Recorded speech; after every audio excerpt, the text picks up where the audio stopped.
Empire.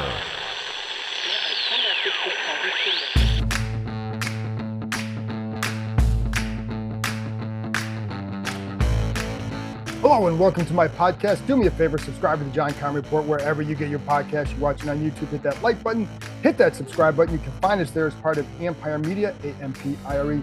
Always much appreciated when you tune in. And don't forget, you can read my work on ESPN.com. I have a story up now, a day or so ago, about Jaden Daniels and just his progression as a quarterback, what they want to see before they name him the starter. I'm going to get to more of that in a minute. And then also the daily camp nuggets. You know, you can go one-stop shopping, find every NFL team in there, little nugget on every team, get a couple hundred words on the Commanders every single day. So there you go. And for you gold members, again, by the time you get this, hopefully here, I'm doing a 6 o'clock Zoom Friday night, 6 o'clock Eastern time. Join me there. Bring your questions. We always have a good chat there. So I always appreciate the questions because sometimes it helps inform me of what you guys want to know about, which then helps the reporting. Anyways, today, at Commander's facility where I'm wrapping up Friday practice, another very, very hot one. I don't know if you can see, but I'm sweating up a storm here, folks. And it's okay. I'm going to have to go home, take another shower.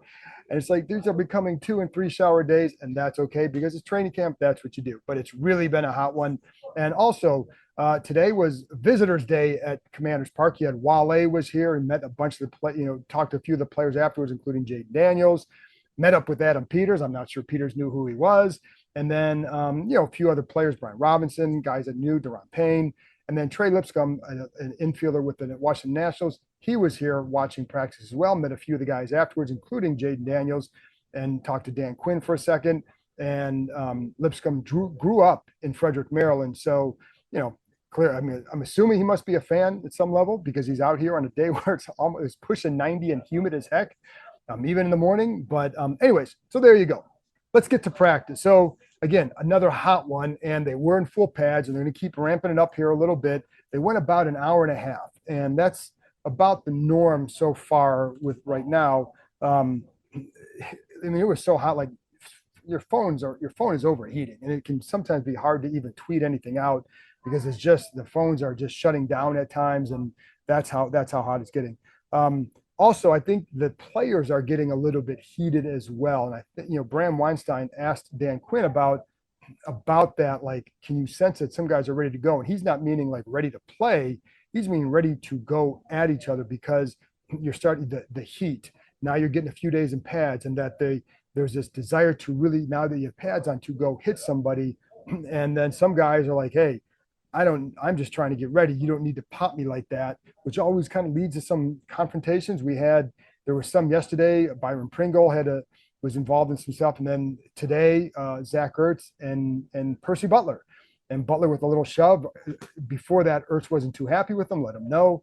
Not sure exactly what happened, but then you saw that Butler kind of shoved him. Terry McLaurin, a couple others came around the field. Situation diffused. People moved on, but you can tell that there's a little bit, like they need to go face someone else and they need to hit another team. And that'll become the Jets joint practice session on Thursday. So anyways, and one little note, I'm going to be talking to Logan Paulson later today for a show that will come out Saturday. So tune in for that. I'm going to try and keep bringing you stuff every single day because I think there's that much interest in the team. So I'm going, doing a lot more, man. It's which is good. One of the things, the other thing on a day like this, so I'm watching a guy like Terry McLaurin. So after practice, again, you know how hot it is. And after practice, you have McLaurin goes up and chats with the guy who had been with the military and had something for him. I think it was some sort of artwork that he gave to him. But chatted with him for a few minutes, went over and gets some jug work in on a side field, comes back over, talks to Wale for a minute, and then goes over and signs. And then I actually talked to him for about 5, 6, 7 minutes just for a story that will come out next week. And then he went and signed some more. And I was up in the tent probably about 20 minutes, half hour later after I had talked to him. And I still hear people chanting for Terry. So that's what he was doing. Brandon Coleman was out there for a long time. It was brutal. And when you have days like this, like it gets to be a lot. So anyway, also today, Andrew Wiley still not doing a whole lot, has tightness still. And then Derek Forrest, it's an injury-related situation. Not sure exactly. Was working on a side field And Dan Quinn said he'd probably be limited, but he would probably be back out there, but in a limited role, perhaps early next week. So there you go. Now let's get to the practice field and things that are going on. I touched on the Jaden Daniels about what they want to see before he's starting. Well, guess what? They're not going to say that he's starting, but he has quietly continued to take more and more first team reps. And the last couple of days, he's the first quarterback out there. So it's been a slow progression, and it's almost like, he was getting reps with the ones in various drills, but now he's the first guy out there in that full teamwork. And so this is kind of what happened in the spring. Mariota starts off during the OTAs, getting more and more of the reps, and then in minicamp, Daniels with the one. So whether or not they're naming it, this is the progression that Daniels has taken. Again, is this a surprise? Heck no. Like, we know this is going to happen. It's just a matter of what, really, I think what the signals is they're seeing what they want to see from Daniels. Because if they weren't, I don't think they'd be putting him in more of these positions. But what you hear from many people is just how much he gets it right now, and just his ability to process what he's seeing.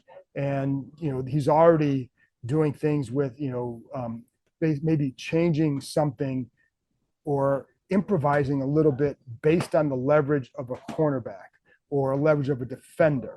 And maybe with a little signal, like he's developing that sort of rhythm already with people. And I think that's where some of these guys get excited, because they start to see what you want to see from a quarterback, and especially a young one. So again, I don't know where it's going to go. I want to see him against the Jets, the Dolphins, and everybody else.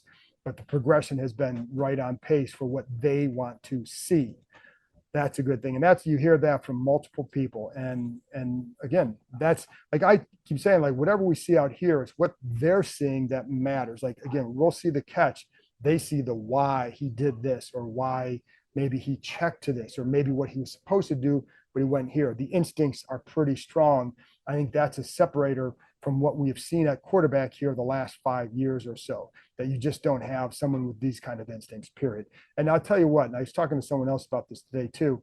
There was a group of people who were like, draft Joe Alton, roll with Sam Howell. Like, I like Sam Howell. I think he's going to get a chance in Seattle for sure now with Geno Smith out. However, Jaden Daniels and Brandon Coleman is a much better combination. So yes, you have to keep your quarterback healthy, but it takes more than a tackle. And it can take scheme. It can take play calling. Those were things that failed big time last year as well. So it wasn't just about go get the left tackle and you're okay. No, it's you get the quarterback and you're okay.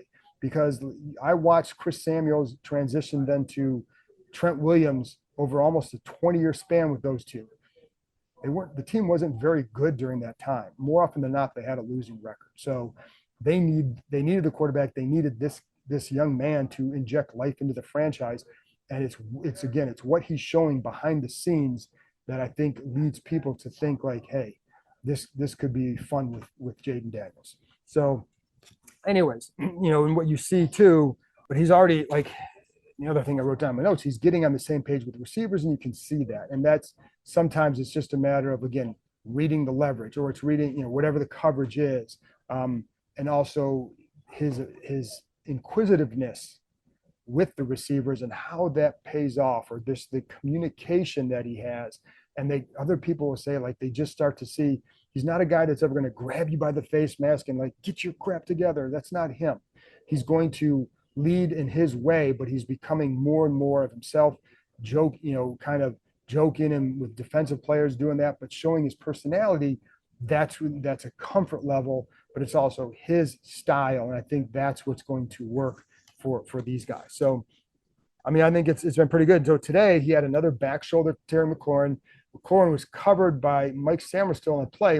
He ran from the slot. And one thing I think you need to watch for this year is moving McLaurin around, maybe playing more in the slot, and just, again, getting him around, getting him into better, maybe more advantageous situations. And on this one, Samerstill did a nice job covering him. Daniels reads the play, back shoulder. McLaurin makes one-hand grab. We saw a similar throw yesterday with him, another back shoulder. So I think, like, that's the kind of stuff that you need to see. And I think, to be honest, I think it's something that Terry McLaurin has needed to see for a few years, but he's starting to see it now. So, and again, I'll have a story on that in the coming days. He had a nice screen to Jahan Dotson in the full teamwork. What he does well with that is he typically he's giving guys a chance to run after the catch, whether it's through his accuracy or the pace of his progressions. Because if you get to your third progression or even your check down at the right pace, you give them a chance to run with the ball. And we've seen that more than a few times in camp so far. Again, the next step is showing it against other teams. We all know that. And then during the season, we know that too. But he's showing it here, and he's definitely more advanced than what we've seen of a lot of quarterbacks here in recent years. For the entire month of August, the Adventure Park at Sandy Spring is offering multiple ways to save on climbing and zip lining and 50% off axe throwing. There are only a few Sundays left without football, so it's time to get that last summer adventure on the schedule. There's no better place to spend the last few days and nights of the summer with friends and family. Don't just take our word for it. The Adventure Park at Sandy Spring was named the #1 aerial adventure park in North America by USA Today. Anytime you're thinking about reaching new heights, make sure you know before you go. The Adventure Park at Sandy Spring is the only ACCT accredited park in Maryland or Virginia. So there you have it, folks. For the rest of the summer, you can get the best climbing, zip lining, and axe throwing in the country, up to 50% off right here in the DMV. Reserve your adventure today at www.theadventurepark.com/Kime. Washington worked more in the 4-minute situation, so they would have a 4-minute situation where they're protecting a lead. How do you handle that? And then they'd be up 2 with 4 minutes, and what do you do? And for example, on the first play, they ran with Jane Daniels to hand off Brian Robinson's a long run up the middle. Now he went down at about 30. He kind of cradled the ball with both hands and then just went down. Would like to see him go a little bit quicker, further. They didn't do anything after that. But that's the stuff they're working on. Then what they would do is if you didn't progress and basically get some first downs in that, you'd get to a 2-minute situation now where maybe you're behind or still protecting the lead. And how do you handle those situations? They've spent a ton of time on situational work, especially red zone. And I think the 4-minute, 2-minute is really big as well, because you can get something before the half end of the game. You can be good there. You can start to develop a pretty good offense. Well, by the way, on the Brian Robinson run, defensive coaches were not happy. And also, I will say, this is one of the things I like too. They put in against that group, it was Daniels with the first offensive line starters, but it was a lot of backup defensive players, except for a couple guys. Quan Martin was out there, a couple other guys, but by and large, it was backup types. Now, Dante Fowler was one of them, but Jamin Davis was the other end. You had Fedarian Mathis and Pollard were the tackle. So, and you had backup linebackers, but the way they got on those players, it didn't matter. Like, if you want to be a player in this league, you've got to win blocks or defeat blocks by starting type. So if you're not getting off the blocks against them, like, can they put you out there? Well, that's what you're trying to see. And so in this one, that's what I kept hearing a defensive coach yelling at them about getting off the bleeping blocks and let's wake the bleep up and things like that. So, like, expectations, it's all about expectations, and they certainly have them for that group. So if you're not getting it done, then you're not getting it done. But if you want to get more playing time against starting types, you got to defeat starting types in those situations.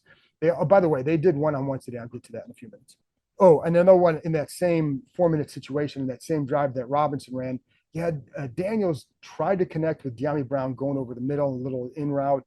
And on that one, it's hard to tell what really happened because the ball kind of deflected off Brown, went to the middle of the field, not picked, but it kind of was dangerous after the deflection. But on that play, and this is one of the things this is where I'd like to know more about that. Does he have to put the ball out there a little bit more, or did De'Ami not run a really good route? And so, regardless, it was a 3rd down incompletion. They end up kicking a field goal on the 4th down. And I told you about Forbes and Zach Ertz getting into it a little bit. But again, I think you're going to see a little bit more of that as we get going here, because that's what happens when it's almost 90, you're in pads, and it's hot, and people they start to get a little bit cranky, and they want to get going too. In the one-on-ones, let's get to the one-on-ones. So the first one I saw, and today I focused a little bit more on some of the defensive line, O-line, and then I stayed on the one field where you had D-line, O-line down here, and then you have one-on-ones with the receivers and corners over here. The linebackers, tight ends are on the other field. So, and it's funny because even in the O-line, D-line, they separated it by basically starter types and backups. and I was standing right by the backup types, and they only do it for like 5 minutes. So it's hard to, you got to get in position right away. But it's hard to see a ton because they're only doing it for like I said, 5 minutes. But in the first one, in the one-on-ones with the receivers, Benjamin St. Juice when they get up against De'Ami Brown, St. Juice was all over him, breaks to the outside, deflects it, good length, good use of his eyes, and staying under control. Left tackle slash guard Braden Daniels struggling a bit in those one-on-ones, and saw linebacker Jalen Harris drive him back on one. And then there was another time where I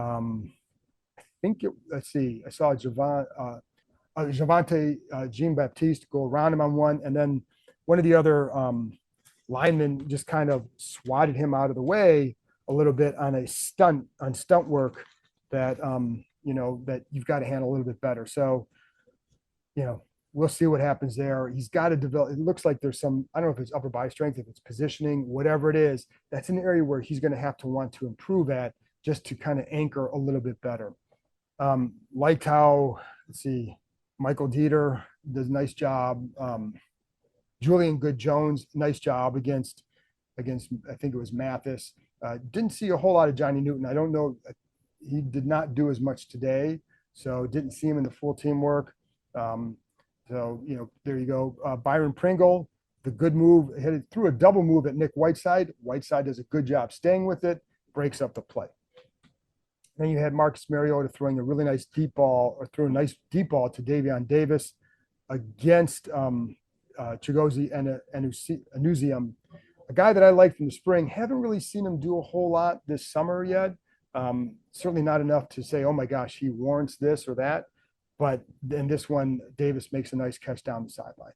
You had Jamison Crowder breaking out against Mike Samuelstill. Samuelstill, really good coverage. Crowder kind of slips, but Samuelstill was right there, cuts in front, and would have stepped in front to get to almost intercept the ball. Also, and I said earlier that somebody swatted aside Braden Daniels. It was not Daniels, it was Trent Scott. And Trent Scott's another one who going to have to show a little bit more. Certainly, he's not in a position where he's threatening to really truly be a starter based on just some of what we've seen so far. And that's just what you see. And I saw Deron Payne kind of drove him back on one. Payne is obviously very good, but it wasn't the only time we've seen that. And I think Scott's going to have to pick it up just to, not just to, you're competing for, I don't know that he's really truly competing for a starting job. If you play better, maybe you are, but I don't think he's shown that he should be in that conversation at this point. And it was Cleveland Farrell who knocked Scott aside. Just a really good stunt, but also just a good job by Farrell. That dude can play the run, so that's a good thing for them. Hey, it's Bram Weinstein here, voice of the Commanders, and of course, frequent guest of this podcast, the John Keim Report. I wanted to let you all know that my show, which airs at 11 a.m. to 12 p.m. on ESPN 630, is now exclusively produced by Empire Media, my company, and is going to be distributed through our network. So I'm asking you, please, if you subscribe to this show and love this show, give mine a try as well. Subscribe to the Bram Weinstein Show wherever you get your podcasts, and many of the shows and many of the elements that are in the show will be available on the Empire Media YouTube channel. We're going to talk a ton of Commanders and other DC sports. Check it out. Going back to more 11-on-11 work. You had Daniels with a deep ball to De'Ami Brown. Emmanuel Forbes, who had a couple of hiccups against Terry McLaurin, did a nice job staying back, not their ball, incomplete. One thing that this coaching staff does, again, very much mixing their groups up, and again, trying to get backups facing starters, because you get a really good feel for where they're at before you start moving into the next phase, which is joints and then preseason games. One of the guys that it's funny because I think Ben Sinnott can help them. He can line up in different spots. We've seen that, but you haven't seen him have a whole lot of big plays in the pass game at this point. I've seen a couple drops by him, seen a couple of plays, but I think that's a guy that's like, you're kind of like, let's see how he progresses throughout the summer, but it's not like he's been just jumping out and just, flashing big time. And it's funny because speaking of flashing, somebody asked Dan Quinn about that this morning, or he said he doesn't like to see necessarily guys flash. He wants to see consistency. And the guy that he brought up, there were two guys that he brought up. One was Sam Cosmi. And I think he knew that he was good, but I think he's been surprised at how consistently good he is. He said it's like he's been playing guard for years, and which I would agree. I think Cosmi seems to be more of a natural guard. And I talked about that before, but I think it's interesting that the way Quinn has talked about him, he's been very consistent. And really, this is probably his best camp, and I think he's had some good camps, but this is probably his best one. Then the other guy he brought up too is Mike Samerstill. And just for a guy who's in his first camp playing inside and all that. And I think because playing inside is not easy. Playing inside is you have to know a lot of different things. You have run responsibilities, you have pass, you have more questions that you have to answer at the line of scrimmage than you would as an outside corner. Because outside corner, you can eliminate a number of routes just based on alignment. Inside, it could be certain formation, but it could be a run, it could be a pass. It could go this way, it could go that way. And there's just more maybe, certainly a lot more to consider. And he's doing a good job handling that inside. Jamin Davis told you that they might try to get him some more work at linebacker soon. Did not see that today. Saw him as an end. And when he can use his speed, that's when he's effective. We've seen that before. So there you go. Second offensive line today, Cornelius Lucas, Michael Dieter, Julian Good-Jones at center. Dieter was at guard. Chris Paul at right guard. And Alex Akingblu was at right tackle. So finally, you had Tyler Owens with another pick. Ball bounces off Marcus Rosemy-Jack Saint's hands. Ball was a little bit behind. I think it was from Marcus Mariota, a little bit behind him. Not a perfect throw, but certainly through his hands. He probably could have grabbed it off the hands. Owens right there with the pick, trips over Rosemy-Jack Saint, but a nice play by Owens. Continues to show up. I think, again, he's a guy that I think is worth monitoring over the next few weeks through the joint practices and the games, because just to see what do you have there. And, we'll see. But anyway, that's the wrap up from practice. I will be, like I said, I'll be back on, oh, by the way, I lied. The kicker competition. So that both guys went 5 times a day. Both were 4 for 5. Both missed from 50 yards wide right. Both made the next kick after that, which was from about 53 yards. So there you go. That's the kicker competition. Let's end on that one. Again, thanks for tuning in. If you're a gold member and you hear this in time, join me at 6 o'clock Eastern time for a Zoom on Friday. I'll be back on Saturday with Logan Paulson, just getting his impressions on the first week and a half of the Commanders training camp. I'll talk to you next time.